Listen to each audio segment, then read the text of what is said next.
Well, welcome. Thank you all for being here this afternoon to talk about a very important topic.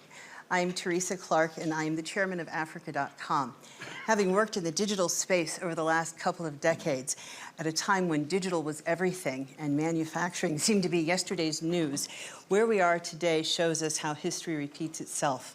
We're back at a place where manufacturing has become critical to every element of our economies and to our societies. Here today we have a fantastic panel to talk about the return of manufacturing. Just today, interestingly, The Economist put out an interesting study, a survey that said that more than twice as many companies in 2022 decided to bring their manufacturing back closer to home than in 2021. And that 96% of all companies surveyed said that they are thinking about making changes to their supply chain. Manufacturing after the pandemic is a completely different animal. And here today we have a fantastic group of people to look at this from the public sector, from the private sector, from leading manufacturers, and from government. So let me tell you a few housekeeping things before we get started. The first thing I'd like to do is mention that this piece of work is part of an ongoing initiative of the World Economic Forum. This session is part of the World Economic Forum's platform for shaping the future of advanced manufacturing and value chains, and the community has identified these priorities for this work: technology and innovation, resilient value chains, sustainable production, workforce engagement. Outcomes from this session will inform the platform strategy for the year ahead. And at the very end of this session, we're going to hear from someone who is leading this work on behalf of WEF. Let's talk about our objective for today. Our objective is to explore what the key challenges and opportunities for the industrial sector in the years ahead are, and what strategic priorities and partnerships should guide the work of the global manufacturing community. We would like to also mention that if you are following us on social, we would like you to use the hashtag WEF23, hashtag WEF23. And with that, let me say a couple of more words, and then I will introduce our esteemed panelists. Manufacturing and supply chains matter.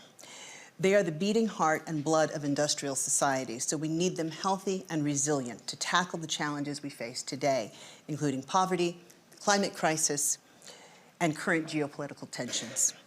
In this new context, national, international, and public-private cooperation remain critical for industrial operations to be transformed in a responsible way, unlocking new value for companies, for workers, society, and for the environment. So, with that, let me introduce our panelists. We have His Excellency, Mr. Bandal Al-Khoriev, Minister of Industry and Mineral Resources of Saudi Arabia, the Honorable Gretchen Whitmer, Governor of the State of Michigan, Roland Busch, the President and Chief Executive Officer of Siemens, Germany, and a member of the International Business Council, Jacqueline Poe, who is the Managing Director of the Singapore Economic Development Board, and Michel Ducaris, who is the Chief Executive Officer of the Anheuser-Busch InBev USA. So thank you all very much for being here. Why don't we start with you, Your Excellency, if that's okay? Can you give us some context about how the world of manufacturing is shaping up today in your world, and what the main challenges and opportunities are that leaders such as yourself and leaders of countries should be thinking about from the manufacturing sector? Thank you, and thank you for having me. Well, maybe we are quite positioned to talk about this because we just launched our industrial strategy just October of last year. This strategy is aimed to have a combination of results. One, aiming for high targets when it comes to contribution of GDP from manufacturing, to the number of investments, the number of employments that it will bring. But on the other hand, what is most important in this strategy is taking our industrial base from where it is today, which was built in 50 years, into the next level, where we will see more complexity, more advanced products, where we will be able to utilize the natural resources that we have, be it in oil and gas or minerals, to a more advanced product, adding value within the country. And also, the strategy aims to create or allow Saudi Arabia to be a hub for manufacturing for different global players. We understand that the disruption that has happened in the last few years is creating challenges, but also opportunities for countries like Saudi Arabia, with our great location, access to different markets, with our great also minerals and petrochemicals, with our great assets and most important asset, which is our people and talent, to be a serious player for attracting investments in manufacturing. So I think the most important thing for investors is to understand the intention. So the strategy is aiming to have the clarity, what is the country is trying to do, and how is it intending to do it. So we are betting on technology. We believe that technology will allow us to leapfrog for the future. So advanced manufacturing is key, AI, 3D printing, and so on. This will also allow us to create the right jobs for the future, the right jobs that we would like to see for our children and their children. This is for us an important piece of our Vision 2030 and how it will diversify our economy. Well, thank you for sharing that. That's very interesting news. And I think that it would be really interesting to hear now from the governor, who comes from a place that is known for manufacturing historically, going from a place where manufacturing is new to a place that had its whole history based on manufacturing. All the way from the other side of the world, we're doing some incredible advanced manufacturing as well in Michigan. It's an exciting time to be in Michigan. It is in our DNA. We boast, as we talk about natural resources, the manufacturing talent in Michigan, and 20% of the world's fresh water is in and around the state of Michigan, which gives us an incredible strength as we look at the future of manufacturing. But I do think government has an important role to play. I think that with the CHIPS Act and the IRA getting passed, we're going to see onshoring of manufacturing from the whole value chain. And we are doing a lot of that already in Michigan, from chips and semiconductors, all the way to batteries, to ultimately recycling, which is something that all of us are going to have to make sure that we are pushing industry to achieve these goals. I'm proud to be here with a battery company that I didn't realize was attending until I ran into my friend Deanna out in the hallway. They're a unicorn company. They're building the long-range batteries, our Next Energy, right in Michigan, one of many companies that is investing in Michigan, and we're poised to lead as we look to electrification in all things, whether it's maritime, aerospace, or traditional mobility. Fantastic. And now we're going to come to you, Roland Busch. I think that having the opportunity to have someone who does manufacturing at your level, we all look to the work that you do as a standard setter for the globe from a manufacturing standpoint. Tell us, what has to change in terms of a mindset as we look at manufacturing going forward? It's different than it was before. Yeah, indeed. And in order to answer that question, you have to ask, what did get us where we are today? Yes. And I mean, the paradigm which was bringing us to the world which we know, at least pre-COVID, was number one, optimizing on low labor cost. We didn't talk about scarcity of resources, so smart. We didn't take care too much about CO2 footprint. And geopolitical tension was not also on the topic. So then COVID came, and we saw that an optimization of this supply chain, polishing the asymptote, so to speak, that means, and I mean, you know it from automotive, just in time, just in sequence. If you have any disruption, then you have a problem. That doesn't do the trick anymore. So what happens now? And one more thing, the whole thing was only a one-way manufacturing. So you take resources out of the globe and then you produce something and you sell it. Circularity, so running the whole thing reverse, was never meant to be part of the design, but we have to have that. So what's happening now? We have a couple of topics. We saw how vulnerable we are. COVID told us, including a blockage of the Suez Canal and so on. We know that low labor is maybe not the point anymore. We want to have a higher resilience. We want to design for a low carbon footprint. We want to reuse our resources in a better way. So this whole thing is now just crying for a new way how to manufacture. If you talk about return of manufacturing, it's not the same manufacturing which we went somewhere, which you got back. It will be new one. So whatever we are talking, when we talk about a greenfield manufacturing, you should not settle for less than taking the latest technologies, building a digital twin of what you want to produce, a digital twin of how you produce it, and then build it, get it right the first time, and then use your twin in the operational space to optimize it again and again. And for people who don't know what that means, just explain digital twin a little bit more. So I think it's best explained, it's not just that you get a visual of what you built. I mean, that's easy. Each CAD system can do that. When you talk about digital twin, it means also that you see the physical behavior of it, when you shake it, when you heat it, what happens to it, including all the parts which you are building in. So everything has to be in there. Not before that you talk about digital twin. Give you one example. When you just animate something, like the gaming industry does, a robot, for example, it can move as fast as you want. The real version, if you move it too fast, it starts swinging. You don't want to have that. So you have to build that into that one. But once you get it right, then you have a real image of the real world, which you can simulate and optimize. And this drives productivity. We just talked about it before for food and beverage, for example.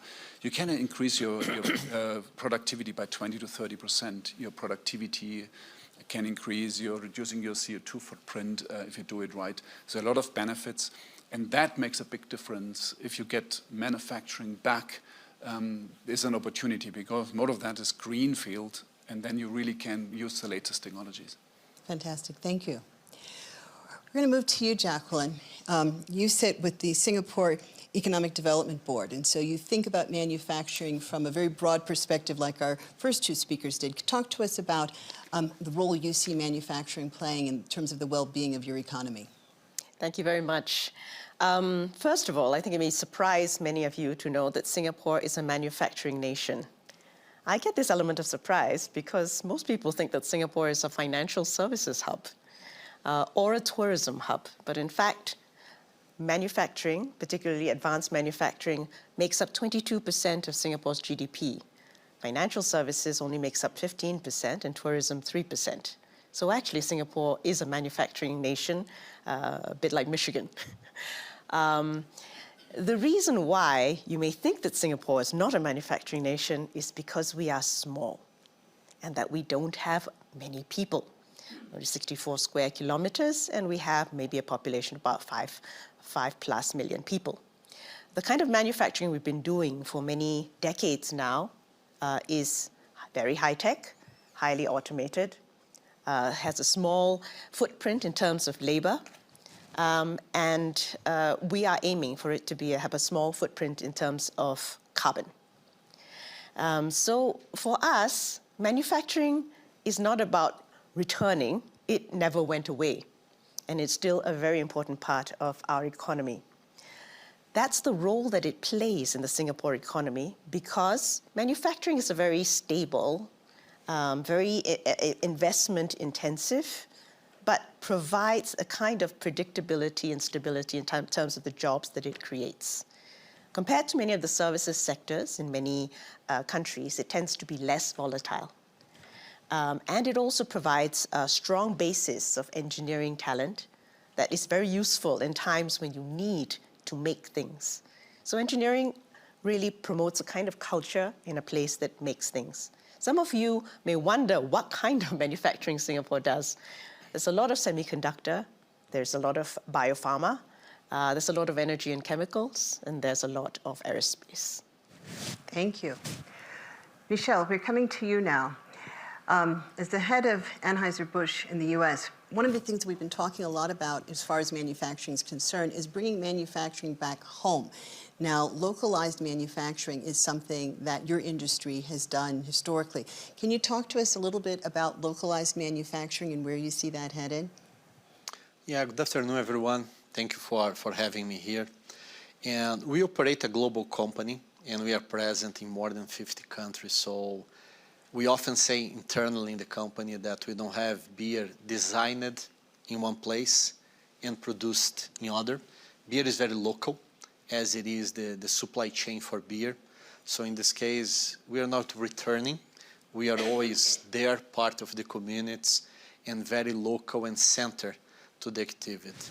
When you think about jobs creation, so Oxford released last year a study, and in the beer sector, from farming to producing to distributing, retailing, 1 out of 110 jobs in the countries globally. If you go for developing countries, can be 1 out of 80 jobs. And we think that's going to be very interesting to see this return of manufacturing, because I think we will have new technology, gains of productivity, we will be able to leverage data big time. And I think that one important point is understanding what's going to come back to where and at what pace, so we can avoid disruptions. Things cannot just like move overnight from one place to the other. We saw during COVID the size of the disruptions that we saw in aluminum, in grains, in some of the very important commodities. So I think that a little bit of coordination, planning, while shorting things will be very, very relevant. Very good. And Roland, can we come back to you? Because when we think about the beer industry, we think about it as localized. When we think about Siemens, I don't know really how you work, but we think about it centralized and you exporting things to every part of the world. Can you talk a little bit about how you see the localized nature of manufacturing as we go forward? Actually, we are present in 190 countries in the world, and for most of them for more than 100 years. So we are enabling. Actually, we are more tier one. We're enabling manufacturing when it comes back. So what we see is, as I said before, the drivers for bringing this back are more dimensional. But the point is, it's not just optimizing on low labor anymore. That's a different story. And this is good news maybe for countries which are not sitting on low labor cost. And by the way, talking about labor, it's anyhow a shortage because we're living in aging societies. And therefore, if you talk about currently in the market, it's hard to get people. So this is a problem. So what happens is now, we talk about, when we talked about using data, is it's not just creating data. I think we have a massive amount of data. It's about combining the real and the digital worlds. That means you're sitting on data, you're simulating, but you build it then. And this is the element which has to come in, which needs vertical or market competence. You have to understand how to make beer, how to build a car, how to assemble a car, how to build batteries. And not before you understand it, then you can interpret the data you're creating. So, and this is for me the picture of the future of when manufacturing comes back. What you can do is that you use the technology and you have a chance to limit the amount of resources you need.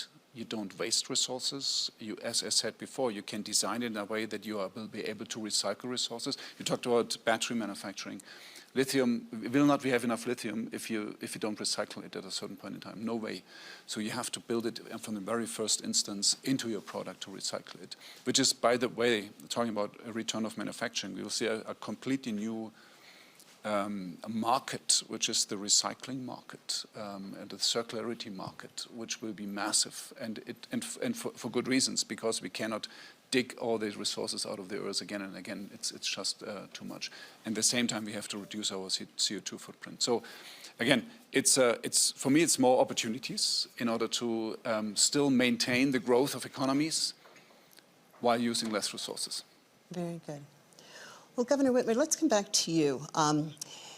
One of the things that we've also seen change over the last couple of years, not only have supply chains been disrupted, but there's been a new emphasis on ESG, on people, on putting people first.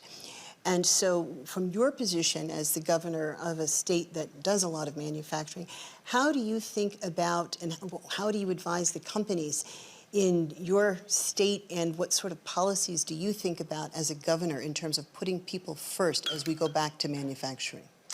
Well, I think it's important that we all have an eye toward equitable growth, and we know that as we do advanced manufacturing, we've got a really unique partnership in Michigan. WEF has their first U.S. Center for Advanced Manufacturing is in Troy, Michigan.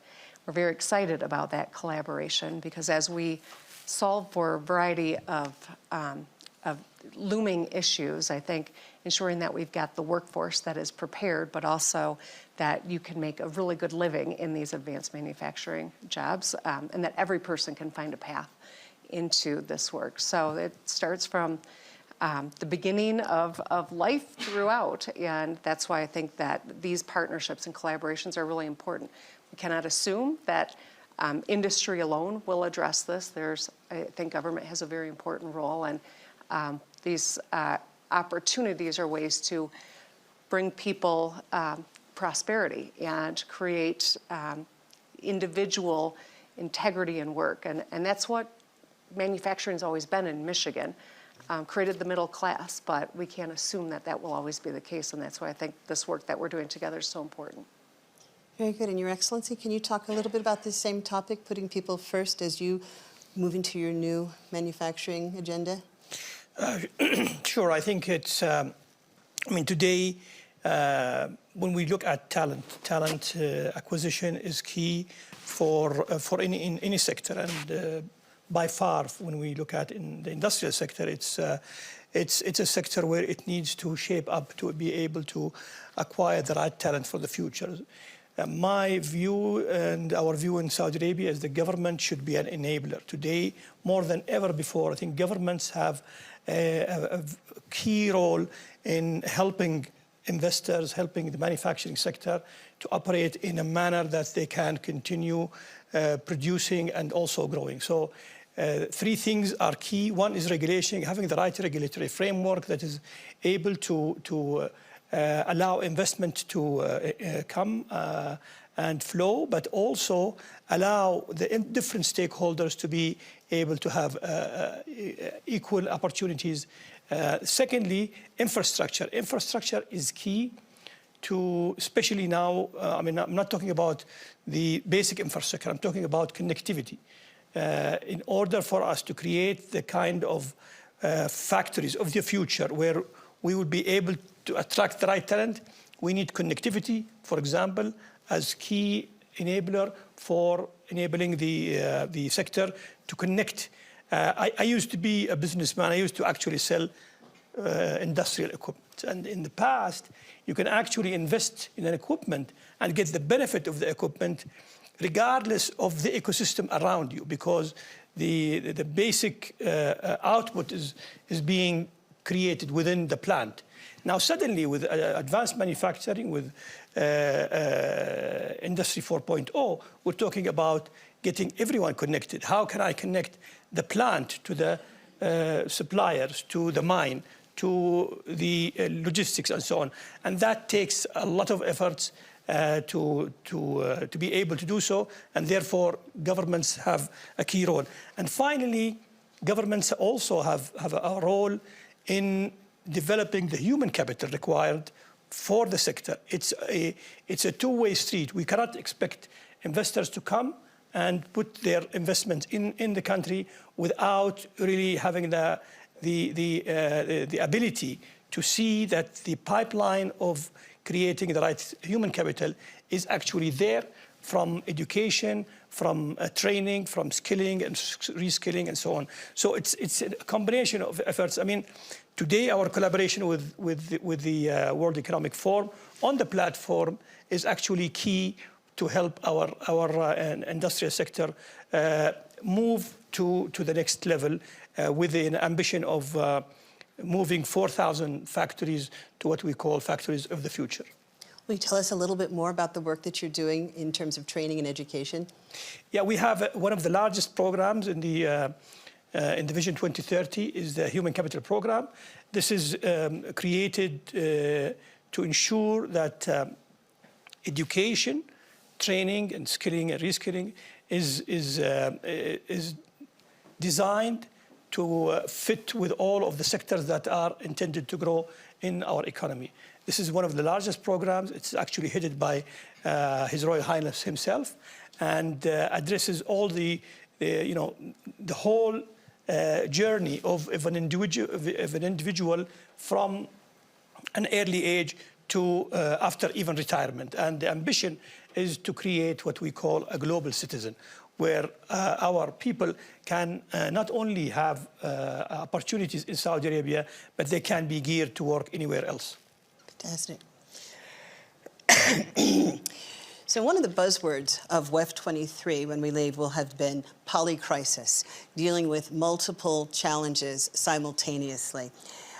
Jacqueline, I'm going to throw a difficult one at you.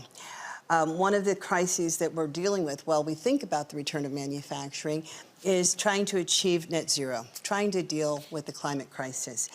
Can you talk a little bit about how governments can look towards achieving their short-term objectives in bringing back manufacturing, but at the same time advancing their long-term objectives around sustainability and net zero targets? Yes, thanks. I think the key things that we have to remember about what has really changed about manufacturing, especially in the decades that Singapore has done it, is now manufacturing is A, more digital, B, it has to be more resilient in terms of diversification of sources and knowing where that comes from and ensuring that you're in a site that works all the time to deliver the product. And C, the third point, is that it has to be green. Industry is one of the most difficult sectors to abate. It's also one of the key elements of decarbonization for any economy. So I think that Singapore, like many countries, is working to figure out how we can actually decarbonize our manufacturing sector. And for us, as an alternative energy constrained economy, that's a very, very interesting challenge to be posed. So there are many elements of this that are readily implementable in the near term. Energy efficiency is definitely one. And in certain sectors, for example, in foundries, semiconductors, putting in place things like scrubbers is another. But many of the solutions are far longer term and require a lot of research and development, partnerships with other parts of the green economy and climate tech to actually realize. Many parts of industry are looking at carbon capture, utilization, and storage. They're looking at what hydrogen and green hydrogen can do to help decarbonize manufacturing. And I think Singapore, like many countries, is going to work closely together with industry to try and make the investments required to make that a reality. And alongside with that, I think other elements of renewable energy sources, low carbon energy sources are actually going to be quite critical. Michelle, why don't you tell us a little bit about what you're doing at Anheuser-Busch with respect to achieving net zero? Yeah, in beer, you have this carbon footprint and energy footprint that's not intensive as in other industries. And we have our long-term goals, as everybody have, and we've been investing heavily to decarbonize, to use renewable energy, especially to protect water, watersheds, and in recycling. But we also like to think about how can we have a bigger contribution around some other big problems that we are facing.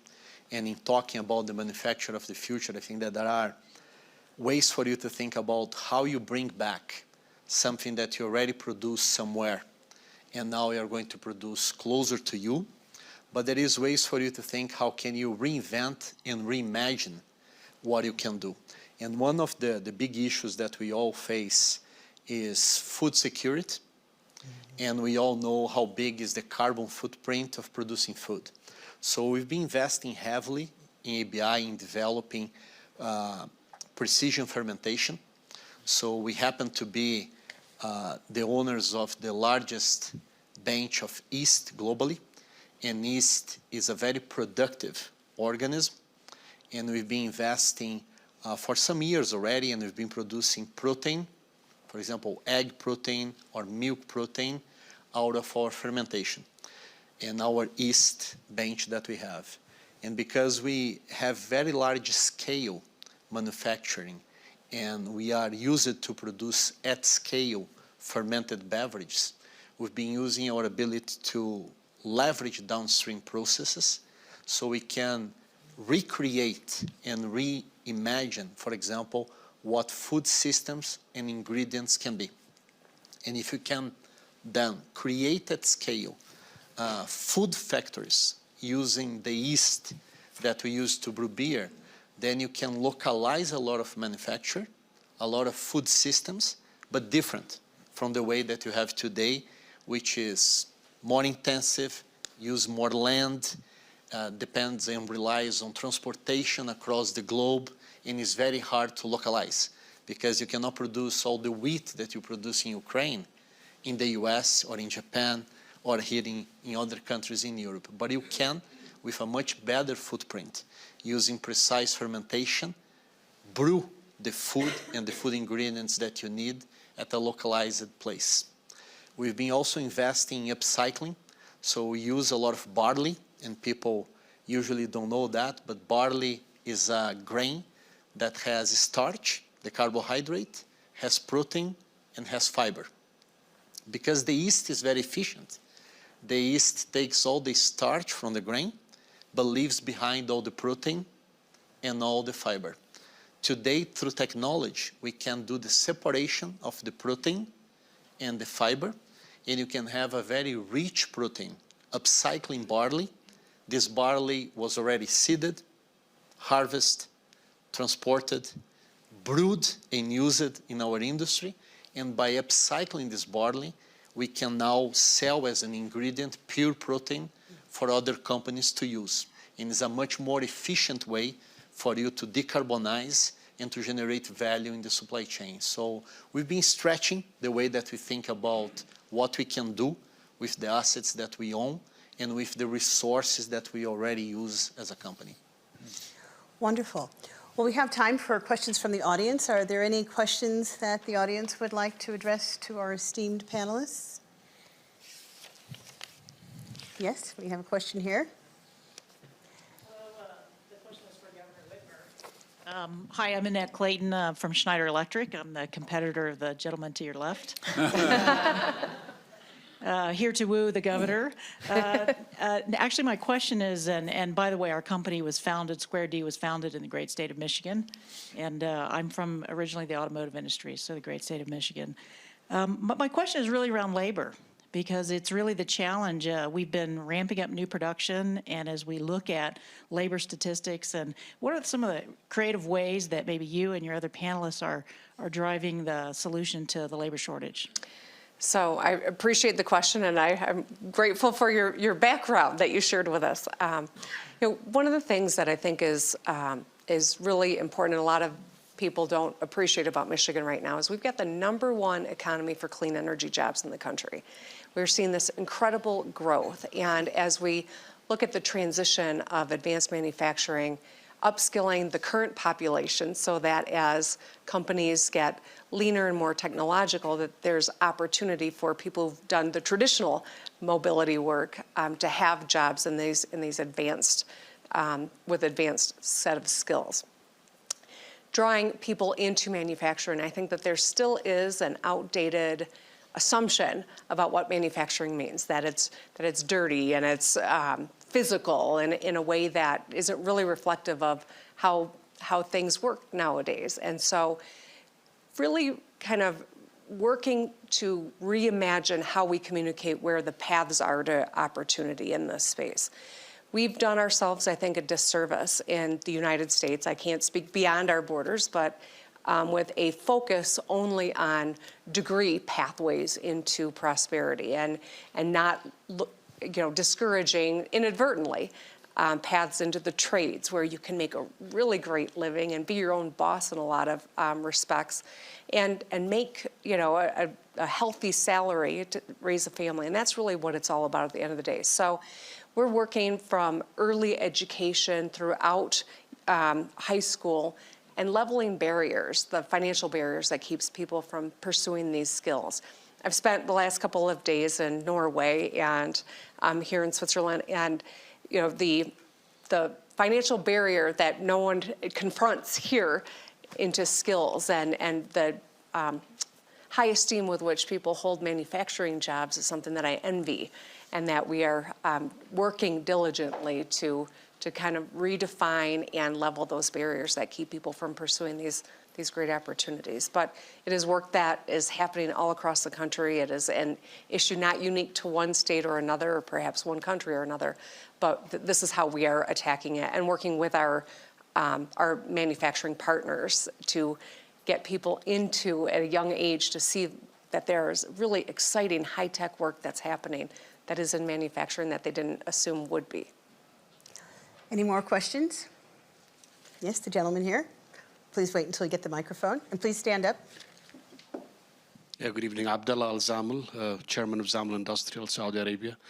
In order for return manufacturing to succeed, you need the globe as a market. I haven't heard any of the panels talk about the protectionist policies that some governments are taking and some of the deglobalization and inward-looking policies that we've seen lately.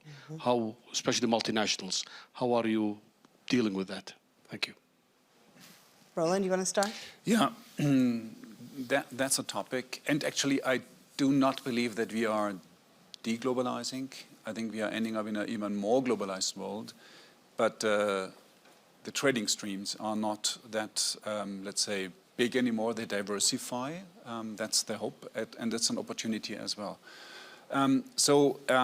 Actually, if you reallocate manufacturing from, let's say, take China as an example, which is the manufacturing bench, and you bring it back, there are a couple of more dimensions, and one of them is that a place where I can really then also export, where I have free trade agreements with other countries? I have to look into that one too, because that makes a big difference. Because if you relocate, obviously you want to serve the local market, and you bring your manufacturing as close as possible to your own market, onshoring or nearshoring.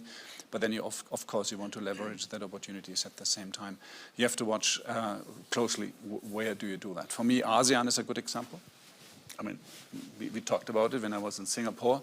ASEAN has a free trade agreement with China, and all within ASEAN countries, they are the growth market.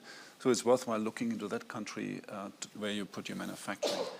The other dimension is definitely labor. I do believe this is a big topic, maybe one of the biggest ones. We have to invest more and more in education and training. And it's not as it used to be. When I started studying, I mean, you learn something and you deploy it for the rest of your working career.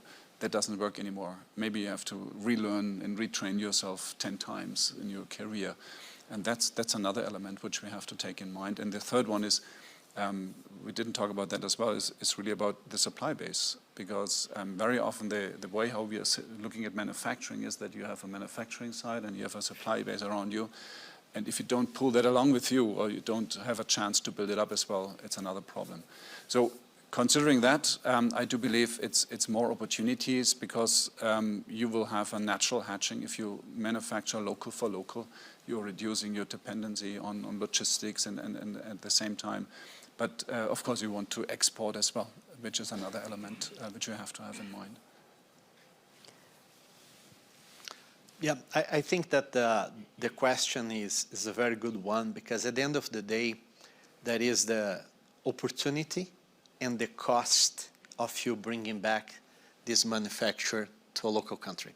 The opportunity is really in productivity, is in achieving some of the goals that we've been talking about here in terms of sustainability. But of course, this will come with a cost, because it's a new footprint, it's new technology. You need to find ways to create the scale that sometimes you don't have in these places. And if you have tariffs, if you have too many border protections, you end up passing on too much cost as inflation to final consumers. Because it will be very difficult to de-optimize the system that you have today that was very helpful for inflation in the last 10, 20 years, and take this to a new place that is less optimized at the same cost, right? So this process will create some inflation no matter what in the short term. And if everything plays well in terms of productivity, being closer to your consumer, then long term it might be deflationary.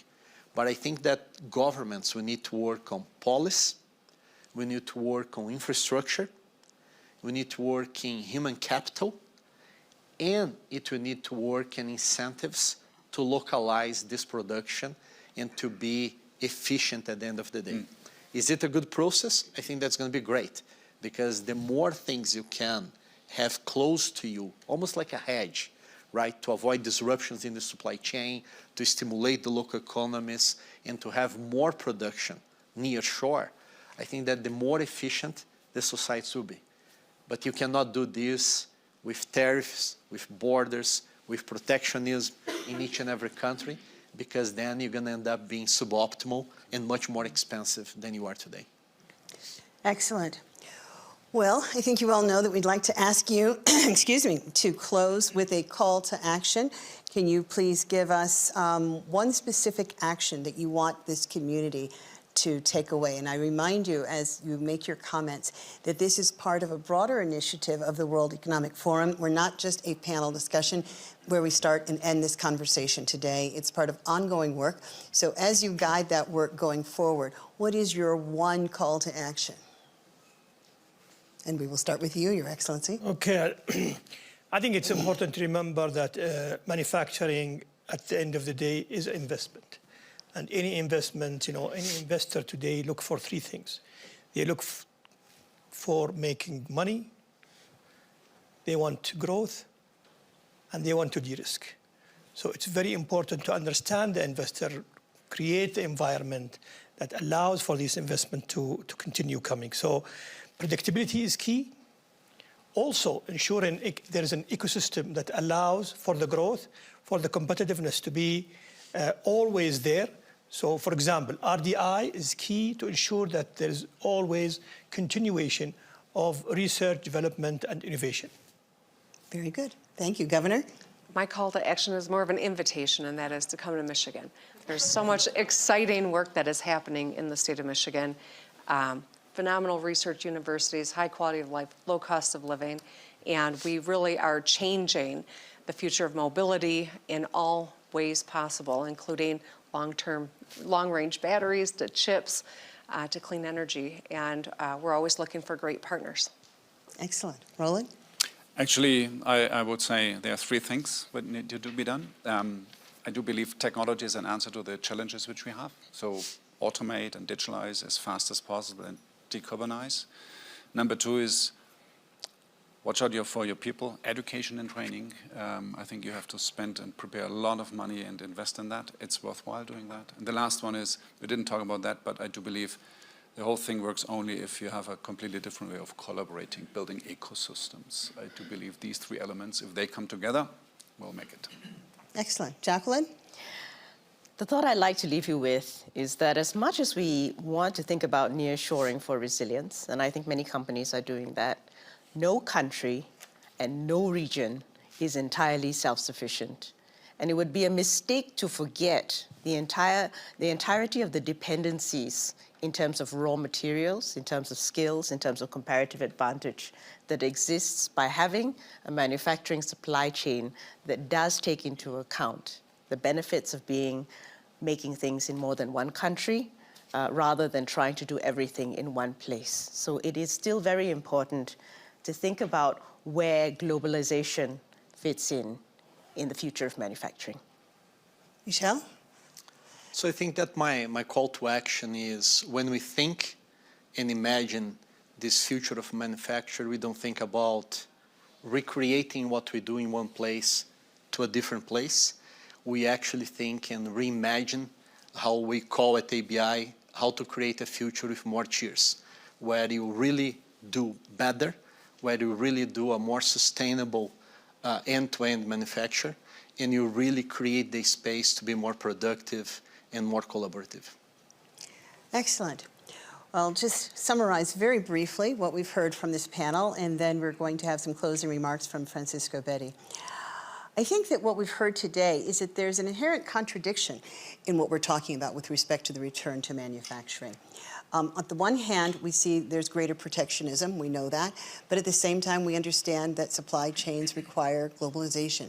So it's a very delicate dance that has to be done in order to achieve these dual objectives. I think we've also heard how complicated it is, in that it really requires multiple stakeholders to come together. And that's one of the reasons why we have made this panel up of representatives from government and those from private sector. The two have to work hand in hand in order to achieve the objectives. And I think the third comment that we have is also around labor. That is something that has come up over and over again in these conversations.